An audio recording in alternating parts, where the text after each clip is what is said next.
girls have changed hairstyles again. Now Rachel has a ponytail and Kirsty's hair grew a few inches, so she can have braids that go past her shoulders. Argo Font Book Review, Argo Font Book Review. Rachel and Kirsty are at a secret garden with a locked tower, which seems like it would be a good setting for the book, only they will leave here immediately. Rachel sits on a mossy stone.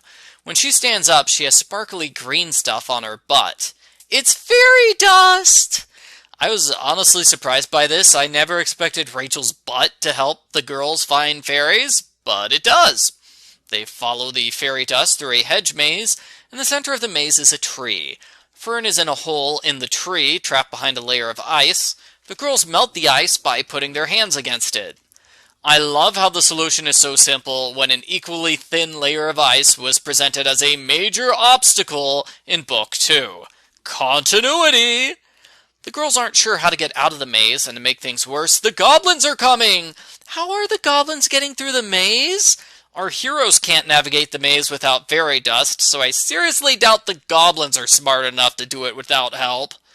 Fern turns the girls into fairies. They could easily fly to safety, but Rachel worries the goblins will catch them. Rachel, the goblins are 8 feet below you. You are fine.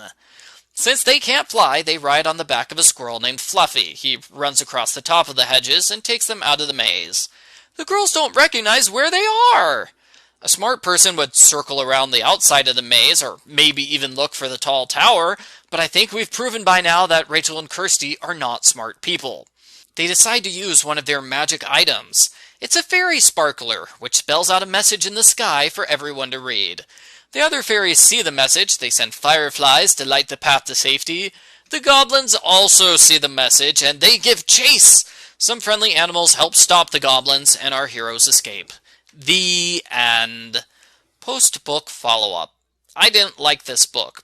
Rachel and Kirsty have been to the willow tree 3 times this week, and yet I'm supposed to believe they can't find the way there on their own? That was just a dumb excuse to use the magic gift from Queen Titania. Oh, and I noticed the last 3 books all say Titania was the one who gave the magic gifts. She didn't. That was King Oberon. Continuity!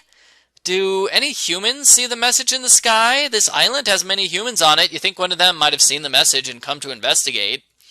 This book isn't all bad. The talking animals were cute and helpful, even though it's entirely unexplained how they all know about the goblins and fairies. But I still dislike this adventure. Maybe it's because I've read enough of the series at this point to predict what will happen in every single book. They're all basically the same. I give Rainbow Magic Fairy number 4, Fern, the Green Fairy, a thumbs down. So here's the basic formula. They find the fairy in Chapter 2. They use the magic item in like Chapter 3 to help them stop the goblins. Chapter 4, we waste time, then we waste time, and then the book's over. The end.